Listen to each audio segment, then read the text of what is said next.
Welcome to ప్రజా express news bulletin లో ముందుగా హెడ్లైన్స్.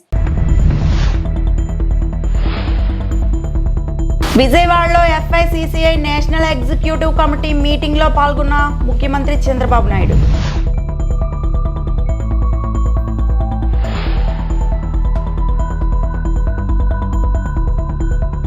వైఎస్ఆర్సీపీ కేంద్ర కార్యాలయంలో వైఎస్ జగన్మోహన్ రెడ్డి అధ్యక్షతన పార్టీ విస్తృత స్థాయి సమావేశం.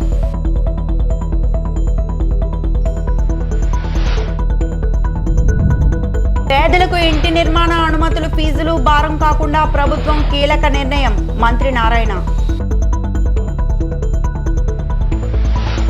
ఆధునిక సాంకేతికతకు చిరునామాగా రాజధాని అమరావతిని నిర్మిస్తున్నామని ముఖ్యమంత్రి చంద్రబాబు నాయుడు అన్నారు. 100 ఏళ్ల తర్వాత కూడా టెక్నాలజీలో ఎవరు అందుకోలేరని, భవిష్యత్తు నగరంగా రాజధాని ఉండేలా ప్రణాళికలు రూపొందిస్తున్నామని చెప్పారు. విజయవాడలో ఫికీ ఆధ్వర్యంలో నిర్వహిస్తున్న జాతీయ కార్యనిర్వాహక సమావేశంలో చంద్రబాబు ప్రసంగించారు. దేశ పురోగతిలో ఐటీ కీలక పాత్ర పోషిస్తుందన్నారు. టెక్నాలజీని ముందుకు తీసుకెళ్లడంలో ఐటీ అభివృద్ధి ఎంతగానో ఉపయోగపడుతుందన్నారు. రానున్న రోజుల్లో సాంకేతిక పరిజ్ఞానంతో వివిధ రకాల డ్రోన్లు మానవాళికి అనేక రకాలైన సేవలు అందుబాటులోకి తెస్తాయని వెల్లడించారు. సాంకేతిక జీవితంలో ఒక భాగంగా మారుతుందని చెప్పారు. డ్రోన్ల సాయంతో రాత్రి సమయంలో పోలీసులు పెట్రోలింగ్ చేస్తున్నారన్నారు. AI నాలెడ్జ్తో ఎన్నో అద్భుతాలు సృష్టిస్తున్నామన్నారు. ప్రధాని మోడీ వికసిత్ భారత్ లక్ష్యానికి అనుగుణంగా స్వర్ణాంధ్రప్రదేశ్ విజన్ లక్ష్యం నిర్దేశించుకున్నామన్నారు. రాబోయే రోజుల్లో అమరావతిలో నుంచి మంచి అవకాశాలు వస్తున్నాయని తెలిపారు. హైదరాబాద్ ఏ విధంగా అభివృద్ధి జరిగిందో ఇంకా కొత్త తరహాలో అమరావతిని అభివృద్ధి చేస్తామని చంద్రబాబు వెల్లడించారు. So I can identify every person with Aadhaar authentication. That is a big gift for all of us. Nowhere in the world this type of authentication. Next one, I am bringing all family members as a unit. Third one, every house I am geotagging. Tomorrow any crisis or any cyclone, I want to send medicine or food. Directly I can send any house where you require. That is the power of technology. Now we are preparing data lake. Central government programs, state government programs, and also its personal assets, liabilities, profession, everything will build. Individual security, family empowerment, we wanted to do in a big way. That is going to happen now.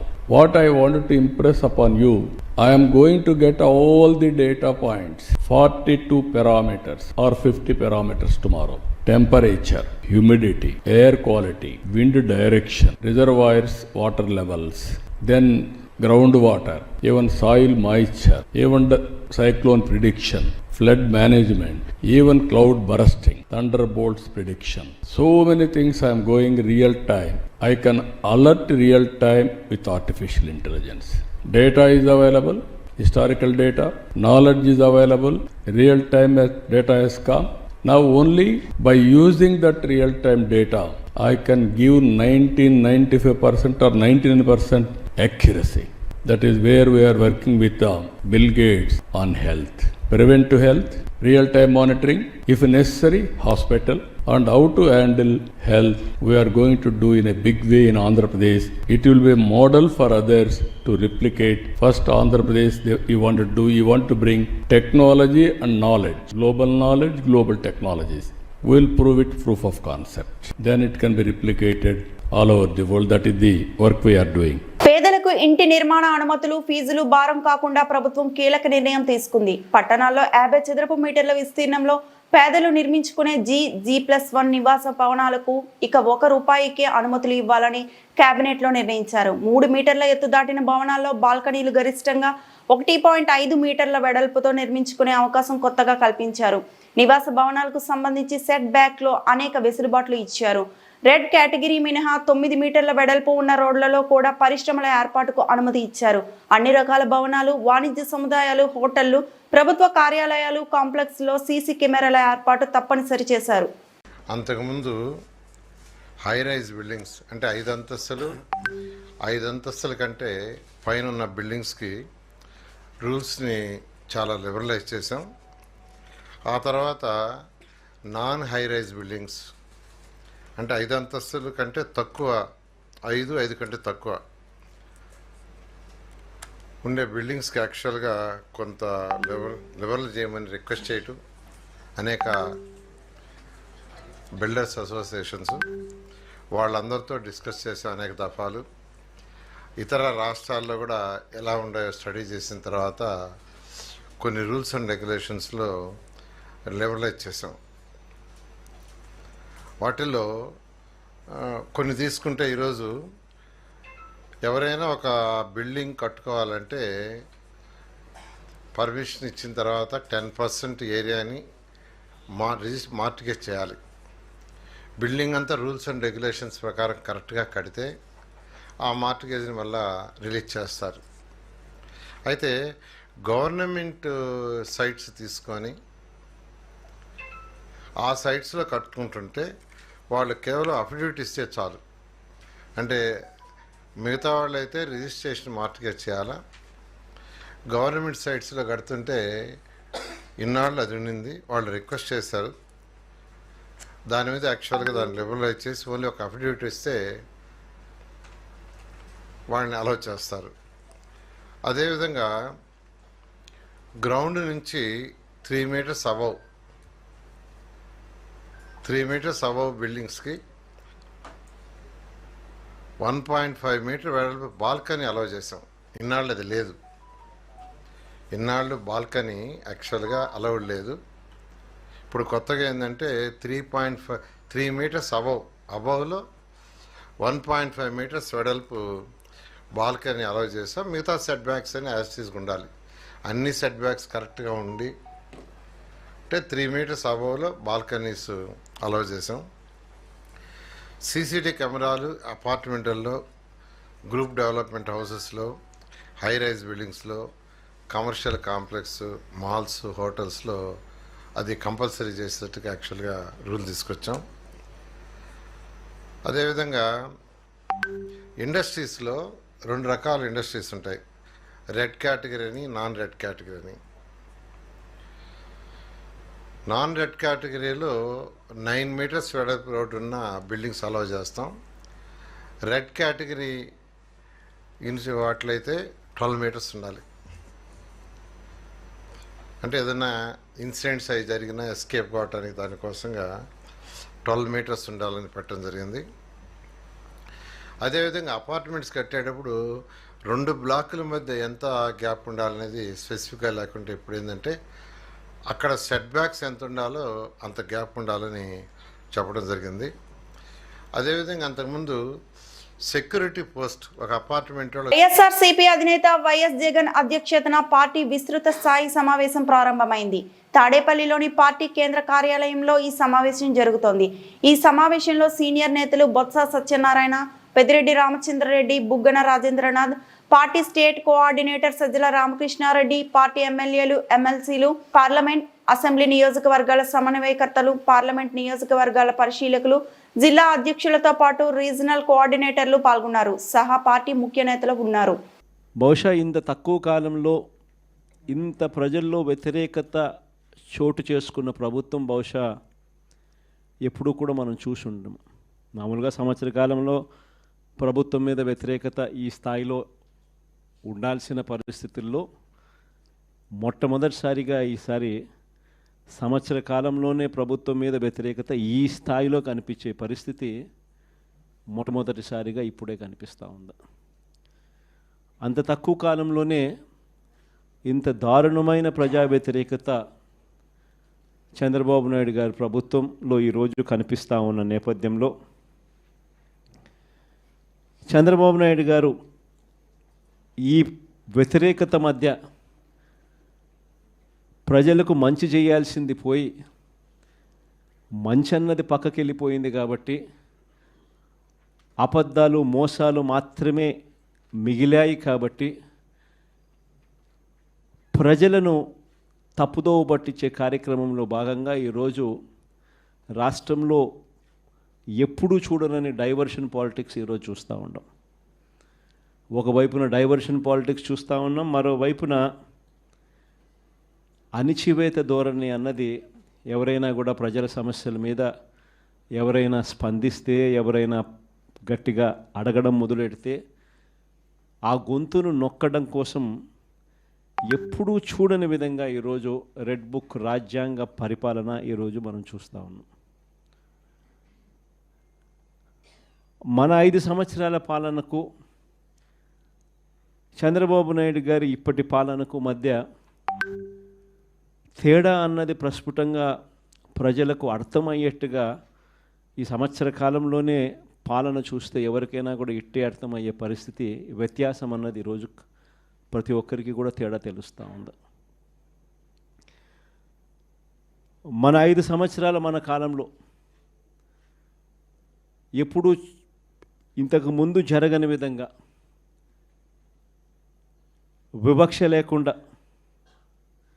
కులం చూడలేదు, మతం చూడలేదు, రాజకీయాలు కూడా చూడలేదు, చివరికి ఏ party అని కూడా చూడకుండా మంచి చేసిన ప్రభుత్వం ఒకవైపున మనది కనిపిస్తే, రెండవ వైపున ఇటువైపున ఈరోజు ఈ సంవత్సర కాలంలో కనిపిస్తూ ఉన్నది ఏమిటి అని అంటే, మంచి అన్నది ఎలాగూ లేదు, వివక్షకు తావు ఎలాగూ లేదు. ఎందుకనంటే ప్రతి పథకము ఏ పథకము లేదు కాబట్టి. మరోవైపున పూర్తిగా రెడ్ బుక్ రాజ్యాంగం అమలు చేస్తూ విచ్చలు విడిగా ఈరోజు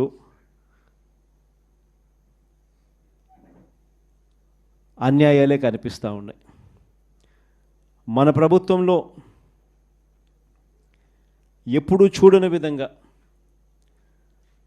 విద్య, వైద్యం, వ్యవసాయం, పారదర్శకత పాలన.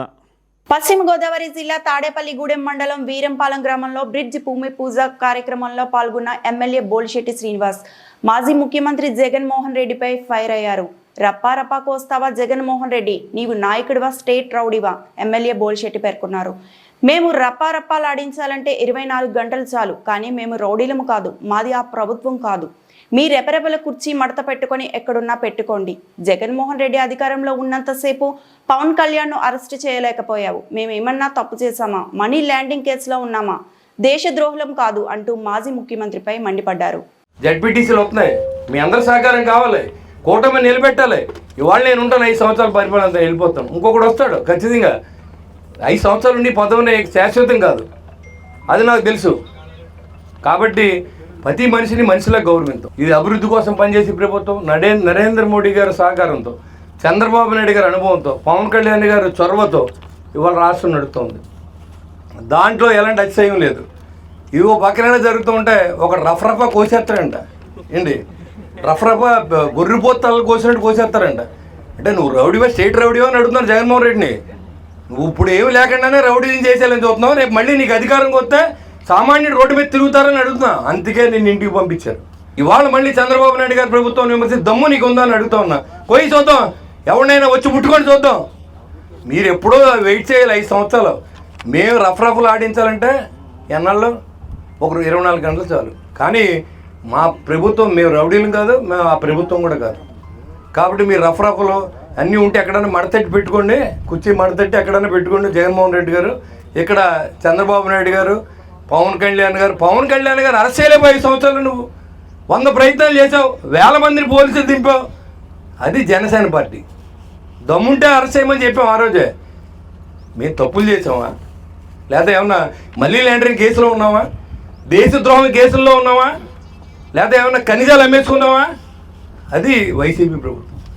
ఈరోజు నిరంతరం నరేంద్ర మోడీ గారి సహకారంతో అభివృద్ధి చెందుతూ ఆంధ్ర ఆస్తులు తాకట్టు పెట్టలేదు, మద్యం ఆదాయం తాకట్టు పెట్టలేదు అని నారా చంద్రబాబు నాయుడు అన్నారు.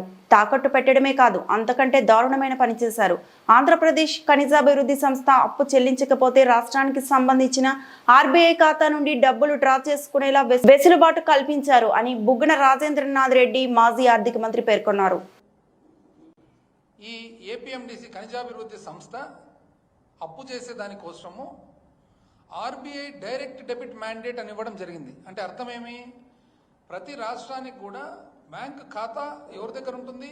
ఆర్బీఐ దగ్గర, రిజర్వ్ బ్యాంక్ ఆఫ్ ఇండియా దగ్గర ఉంటుంది. ప్రతి రాష్ట్రానికి, దేశానికి, రాష్ట్రానికి రిజర్వ్ బ్యాంక్ ఆఫ్ ఇండియాలో ఖాతా ఉంటుందన్నమాట. ఎట్లయితే మనందరికి కూడా సేవింగ్స్ అకౌంటు, బ్యాంక్ అకౌంటు ఉంటుందో రాష్ట్రానికి ఆర్బీఐలో ఉంటుంది. ఈరోజు ఎటువంటి వెసులుబాటు ఇచ్చినారంటే, ఏ కారణం వలన ఒకవేళ ఆంధ్రప్రదేశ్ రాష్ట్ర ఖనిజాభివృద్ధి సంస్థ అప్పు అంటూ కట్టలేకుంటే టైం లోపల, అంటే ఇప్పుడు ఈ నెల జూన్ లోపల 3,429 కోట్లు ఏదైతే అప్పు చేయడం జరిగిందో ఒక కంతు ఉంటుంది. ఆ కంతు ఒకవేళ ఆంధ్రప్రదేశ్ రాష్ట్ర ఖనిజాభివృద్ధి సంస్థ ఏపీఎండిసి కట్టలేకుంటే అప్పుదారులు డైరెక్ట్గా రాష్ట్రానికి సంబంధించిన ఆర్బీఐలో ఉండే అకౌంట్ నుంచి డబ్బులు డ్రా చేసుకునే దానికి వెసులుబాటు ఇచ్చినారు. నాకు తెలిసి ఎక్కడ చరిత్రలు ఇక్కడ లేదు, రాష్ట్ర చరిత్రలో అయితే లేనే లేదు, దేశ చరిత్రలో కూడా నాకు తెలిసి ఇటువంటి దాఖలాలు ఉండవని చెప్పి నేను అనుకుంటూ ఉన్నాను. ఎంత అన్యాయం అండి! ఇప్పుడు దీనివల్ల మీరు చేస్తున్నదేమి? రాజ్యాంగ ఉల్లంఘన. రాజ్యాంగంలో 2003, 2004 ఆర్టికల్స్ ఏం చెప్తాయి?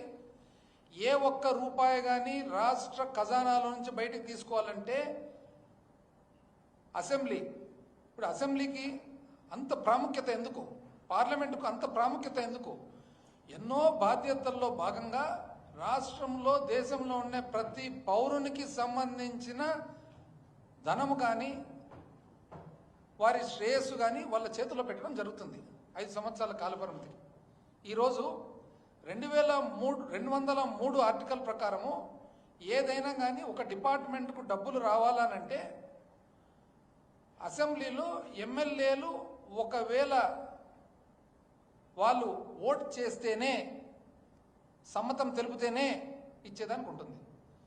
204 ఆర్టికల్లో అప్రోప్రియేషన్ బడ్జెట్ సెషన్ అయిపోయిన తర్వాత చివరకు మొత్తము ఈ సంవత్సరానికి ఈ డబ్బులు పరిపాలన చేసేదానికి అవసరం అంటే రాష్ట్ర శాసనసభ ఆమోదం తెలిపిన తర్వాతనే డ్రా చేయడానికి అవకాశం ఉంటుంది. అంతవరకు ఒక్క రూపాయి కూడా డ్రా చేయడానికి అవకాశం ఉంటుంది. ఓన్లీ గవర్నర్ గారికి ప్రత్యేకమైన కోర్టుకు సంబంధించినవి తప్ప మిగతా ఎక్కడ కూడా ఒక రూపాయి తీసుకునే దానికి అవకాశం ఉండదు. ఏపీలో ప్రభుత్వ పాఠశాలలు జాయిన్ అవ్వండి అంటూ ఉపాధ్యాయులు రోడ్డెక్కి ప్రాధేయపడాల్సిన పరిస్థితులు నెలకొన్నాయి. కానీ ప్రతి చోట ఉపాధ్యాయ పిల్లలు మాత్రం కార్పొరేట్ స్కూల్లో చదువుతూ ఉంటారు. అధికారులు ముందు ప్రభుత్వ ఉపాధ్యాయులుగా ఉన్న పిల్లలను ప్రభుత్వ స్కూల్లో జాయిన్ చేసేలా చూడాలని పలువురు కోరుతున్నారు. అలాగే అమ్మఒడి పథకం ప్రభుత్వ పాఠశాలలో చదివే పిల్లలకు ఇస్తేనే పాఠశాలల పరిస్థితి మెరుగుపడే అవకాశం ఉంటుందని మరికొందరు వాపోతున్నారు. ప్రధానోపాధ్యాయుడు మోడల్ ప్రైమరీ స్కూల్, లక్ష్మీనగర్ ఈ బ్లాక్, గోపాలపట్నం మండలం, విశాఖపట్నం జిల్లా. మన పాఠశాలలో అడ్మిషన్లు జరుగుతున్నవి. మన పాఠశాల ప్రత్యేకతలు: 100% ఇంగ్లీష్ మీడియం. మన స్కూలు మోడల్ స్కూల్గా ఎంపిక చేయబడినది. మన పాఠశాలలో 5 తరగతులకు 5 గదులు ఉన్నాయి. 5 తరగతులకు 5గురు అర్హత గల అనుభవజ్ఞులైన టీచర్లు ఉన్నారు. అన్ని గదులకు విద్యుత్ సదుపాయం కలదు. అన్ని గదులలో ఫ్యాన్ల సౌకర్యము ఉన్నది. విద్యార్థులు కూర్చోవడానికి అనువైన బెంచీలు ఉన్నాయి. మన పాఠశాలలో విశాలమైన ఆట స్థలము, ఆడుకోవడానికి ఆట వస్తువులు ఉన్నాయి. పరిశుభ్రమైన వాతావరణంలో వంటగది, భోజనశాల ఉన్నాయి.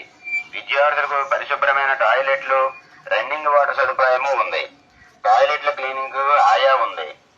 విద్యార్థులు తాగడానికి స్వచ్ఛమైన ఆర్ఓ వాటర్ సదుపాయం కూడా ఉంది. మన పాఠశాలలో ఆటల పోటీలు నిర్వహిస్తున్నాము. నైతిక విలువలతో కూడిన విద్యను బోధించడం జరుగుతుంది. విద్యార్థులకు పాఠశాలలో పుట్టిన తేదీలు కూడా నిర్వహించడం జరుగుతుంది. చదువులో వెనుకబడిన విద్యార్థులకు ప్రత్యేక తరగతులు నిర్వహించబడుతుంది. మన పాఠశాల పూర్తిగా ఇంగ్లీష్ మీడియంలో మార్చబడింది. విద్యార్థుల ప్రగతిని ఎప్పటికప్పుడు వాట్సాప్ గ్రూపులో పేరెంట్స్కు తెలియజేయబడుతుంది. ప్రతి నెల తల్లిదండ్రుల సమావేశము, 2 నెలలకు ఒకసారి పేరెంట్ కమిటీ సమావేశము నిర్వహించడం జరుగుతుంది. మన పాఠశాలలో ఎటువంటి ఫీజులు లేవు. విద్య నేర్చుకునే అవకాశం పూర్తిగా ఉచితం. ప్రతి గురువారము విద్యార్థులకు రక్తహీనత రాకుండా IFA టాబ్లెట్లు ఇవ్వడం జరుగుతుంది. సంవత్సరానికి 2 సార్లు డీవార్మింగ్ టాబ్లెట్లు, ఆల్బెండజోల్ టాబ్లెట్లు ఇవ్వడం జరుగుతుంది. ప్రతి నెల డాక్టర్లచే విద్యార్థులకు వైద్య పరీక్షలు నిర్వహించడం జరుగుతుంది.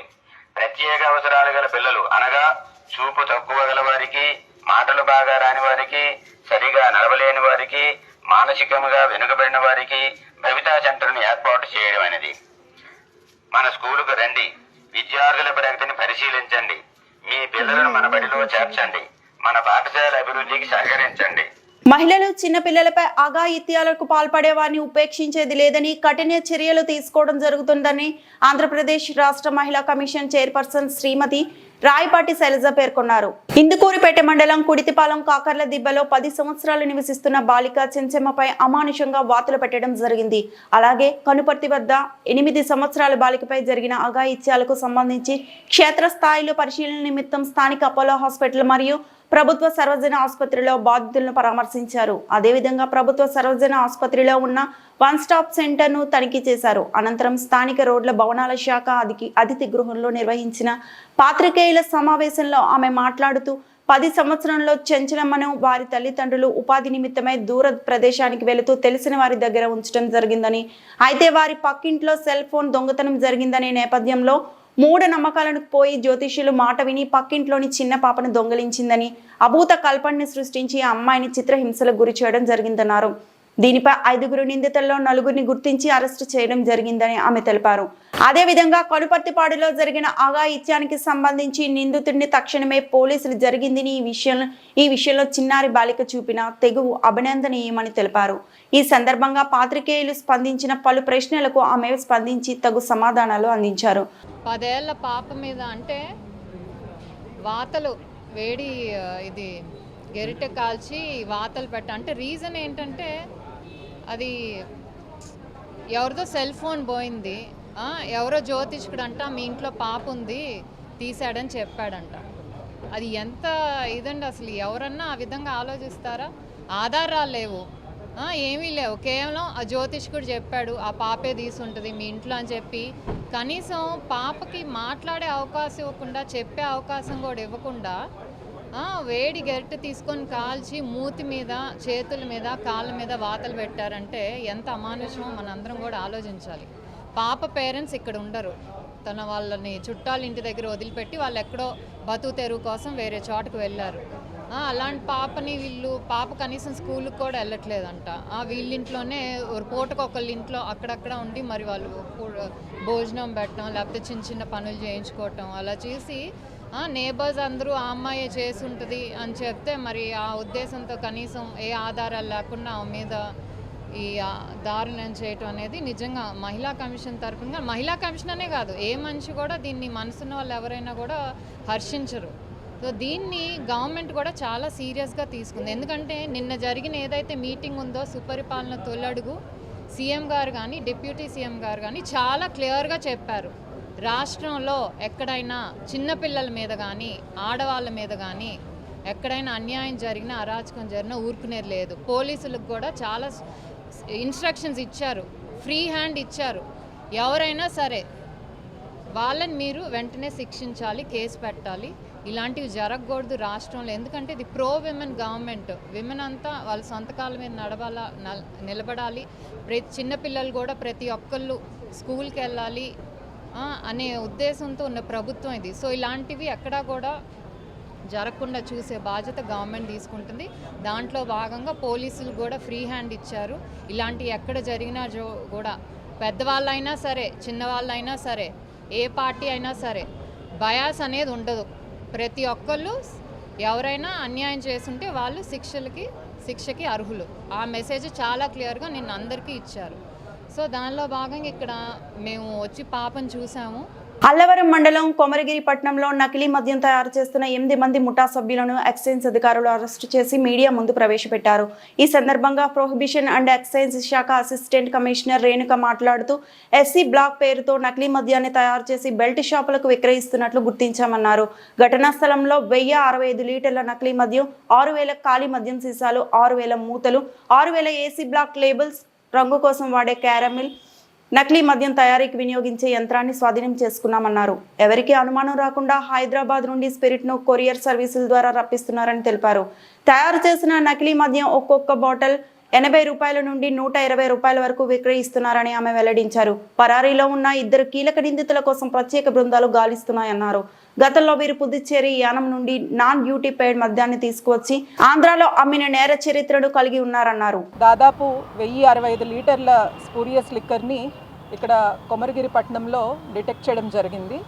ఒక అబాండెండ్ హౌస్లో కొమరగిరి పట్టణంలో ఒక 4 ముద్దాయిల్ని ఇన్వాల్వ్ చేస్తూ అక్కడ 1065 లీటర్ల స్పూరియస్ లిక్కరు, అలాగే 6000 empty bottles, 6000 caps, 6000 fake labels, ఇక్కడ ఏవైతే ఉన్నాయో ఫేక్ లేబుల్స్ అవి సీజ్ చేయడం జరిగింది. వీటికి సంబంధించి ఈ ఏసీ బ్లాక్ అనే లిక్కర్ అండి, ఇది ఫేక్ లిక్కర్. ఇది మనం డ్యూటీ పెయిడ్ లిక్కర్ కాదు. ఇది ఆంధ్రప్రదేశ్ గవర్నమెంట్ వాళ్ళు డిస్టిలరీస్లో అలౌ చేసిన లిక్కర్, ప్రొడక్షన్ చేసిన లిక్కర్ అయితే కాదు. ఇది వీళ్ళు హైదరాబాద్ నుంచి ఒక స్పిరిట్ క్యాన్స్తోని, ఇట్లా ఏవైతే ఉన్నాయో మీకు వైట్ క్యాన్స్ కనిపిస్తున్నాయో అలా క్యానులతో కొరియర్ సర్వీసెస్ ద్వారా ఇక్కడికి క్యాన్స్ తెప్పించుకొని వాటిలో క్యారమెల్ ఇవి కలుపుకొని ఇక్కడే ఆ మెషిన్లో బాటిలింగ్ చేయించి ఈ బాటిల్స్ని ఇక్కడే సప్లై చేయడం జరుగుతుంది. ఈ కేసుకి సంబంధించి కీలకమైన వ్యక్తుల్ని ఇప్పటికే అరెస్ట్ చేయడం జరిగిందండి. దాదాపు 8 మందిని ఇప్పటి వరకు అరెస్ట్ చేయడం జరిగింది. ఇంకో 2 ఉన్నారండి ఎట్ టు బి అరెస్టెడ్. పాలకొల్లులో ఒక వ్యక్తి ఉన్నారు, అతన్ని కూడా ఇంకా అరెస్ట్ చేయాల్సి ఉంది. అలాగే హైదరాబాద్లో ఇంకో వ్యక్తి ఉన్నారు, వాళ్ళని కూడా అరెస్ట్ చేయాల్సి ఉంది. వాళ్ళిద్దరూ కీలక వ్యక్తులుగా మా ఇన్వెస్టిగేషన్లో ఇప్పటి వరకు నిర్ధారించడం జరిగింది. ఇప్పటి వరకు ఇక్కడ అరెస్ట్ అయిన వాళ్ళలో వచ్చేటప్పటికి మాకు మెయిన్ పర్సన్స్ వచ్చేటప్పటికి నురుకుర్తి శ్రీనివాస్, సత్యనారాయణ గారి కుమారుడు, 38 సంవత్సరాలు సుమారు ఉంటాయి, కాజులూరు గ్రామస్తుడండి. కాజులూరులో దుద్దుకూరు అనే గ్రామానికి సంబంధించిన వ్యక్తి. ఈ నురుకుర్తి శ్రీనివాస్ అనే అతను ఈ హైదరాబాద్లో ఉన్న వ్యక్తితో మాట్లాడి అక్కడ నుంచి ఇక్కడ ఉన్న వాళ్ళకి పరిచయం చేస్తూ బొర్రా సత్య అప్పారావు అని మాచవరం గ్రామస్తుడు అతను, మరియు పిల్లా శ్రీనివాసు ఎలియాస్ వెంకన్న చింతాడుగురు వాస్తవ్యులు, వీళ్ళంతా కలిసి పాలకొల్లులో చిన్ని ఎలియాస్, పులి రోషద్ శీతల్ అనే వ్యక్తి, వీళ్ళందరూ కలిసి ఇంతకు ముందర గత 2 సంవత్సరాల క్రితమో లేకపోతే సంవత్సరం క్రితమో వీళ్ళంతా ఈ స్పూరియస్ లిక్కర్కి యానం నుంచి ఎన్డీపీఎల్కి తెచ్చుకొని మన బాటిల్స్లో, అంటే ఫేక్ ఎంటీ బాటిల్స్లో తీసుకొస్తూ ఫేక్ లిక్కర్ని తయారు చేస్తూ వీళ్ళు ఆ అలవాటు ఉండడం వల్ల ఇప్పుడు కొత్తగా స్పిరిట్ని కూడా తీసుకొచ్చి ఇక్కడ ఈ ఏసీ బ్లాక్ అనే లిక్కర్ని తీసుకొచ్చి అమ్మడం జరుగుతుంది. మాకు ఇక్కడ వచ్చిన ఇన్ఫర్మేషన్ సమాచారం మేరకు మాకు ఒక కేసు దొరికింది ముందర. ఒక 48 బాటిళ్ళు, ఇంకొక 12 బాటిళ్ళు ఒక 2 వ్యక్తుల దగ్గర దొరికాయి. సో వాళ్ళ దగ్గర నుంచి వెనక బ్యాక్వర్డ్ లింకేజ్కి వెళ్ళేటప్పటికి మాకు ఈ గొడౌన్ సీజ్ చేయడం జరిగింది. ఆ గొడౌన్లో ఇందాక మీకు చెప్పినట్టుగా 6000 క్యాప్స్, 6000 ఎంటీ బాటిల్స్, అలాగే 1065 లీటర్ల స్పూరియస్ లిక్కర్ని సీజ్ చేయడం జరిగిందండి. డాక్టర్ బిఆర్ అంబేద్కర్ కోనసీమ జిల్లా కొత్తపేట నియోజకవర్గం కొత్తపేట మండలం మందపల్లి ప్రముఖ శ్రీ మందేశ్వరి శనేశ్వరి స్వామివారి ఆలయ నూతన అసిస్టెంట్ కమిషనర్ కార్యనిర్వహణాధికారిగా దారపురెడ్డి సురేష్ బాబు ఈ రోజు బాధ్యతలు స్వీకరించారు. ఈ సందర్భంగా ఆయన మీడియా సమావేశంలో మాట్లాడుతూ ఆలయ విశిష్టతను కాపాడుతూ భక్తులకు ఎటువంటి ఇబ్బందులు కలగకుండా సౌకర్యాలు కల్పిస్తూ ఆలయ అభివృద్ధికి కృషి చేస్తానని సురేష్ బాబు అన్నారు. నమస్కారం అండి. ఈరోజు బిఆర్ అంబేద్కర్ కోనసీమ జిల్లా కొత్తపేట మండలం మందపల్లి గ్రామంలో వేయించేసిన శ్రీ మందేశ్వర, అంటే శనీశ్వర అంటారు, మందేశ్వర స్వామి దేవస్థానం అసిస్టెంట్ కమిషనర్గా నేను ఇవాళ ఛార్జ్ తీసుకున్నానండి. మీ అందరికీ తెలియజేసింది ఏమంటే, ఈ శనీశ్వరుడుకి స్థాపించబడిన ఈ శివలింగానికి స్వచ్ఛమైన నువ్వుల నూనెతో అభిషేకించితే భక్తుల కోరికలు తీరతాయండి. ఇక్కడ భక్తులందరికీ, వచ్చిన భక్తులందరికీ ప్రత్యేక సదుపాయాల మీద నేను ప్రత్యేక దృష్టి పెట్టాను, మౌలిక వసతుల మీద దృష్టి పెట్టాను. గౌరవనీయులు ఎమ్మెల్యే బండారు సత్యానందరావు గారు కూడా ప్రత్యేకమైన దీని మీద దృష్టి పెట్టి తగిన చర్యలు తీసుకోమని నన్ను ప్రోత్సహిస్తున్నారు. ఆయనకి ఎమ్మెల్యే గారు కూడా నా ప్రత్యేక కృతజ్ఞతలు. ఈ మందేశ్వర స్వామి దేవస్థానం యందు శని త్రయోదశి పర్వదినాలలో వచ్చి అక్టోబర్లో వచ్చినాయండి. ఆ శని త్రయోదశికి భక్తులందరికీ ప్రత్యేక సదుపాయాలు కల్పించడానికి తీవ్రంగా కృషి చేస్తున్నాము డిపార్ట్మెంట్ పెద్దలతోటి. ఇక్కడ ప్రత్యేకంగా అభిషేక మండపం కడదామని ప్లాన్ చేస్తున్నామండి. వచ్చే పుష్కరాల నిధులు కూడా తీసుకుని అభిషేక మండపం, భక్తుల విశ్రాంతి గదులు, భక్తుల యొక్క బ్యాగులు కానీ ఇతర సామాగ్రి కానీ దాయడానికి ప్రత్యేక డార్మిటరీ హాల్స్ అలాంటి నిర్మాణం చేయడానికి చూస్తున్నామండి. వెనకాల కూడా ఒక ఆఫీస్ రూమ్ కట్టడానికి చూస్తున్నాము. భక్తుల దృష్టిలో పెట్టుకుని ప్రత్యేకమైన దృష్టి ఎమ్మెల్యే గారి చొరవతో ప్రత్యేకంగా నేను తీసుకుంటున్నానండి. ఈ వార్తలు ఇంతటితో సమాప్తం.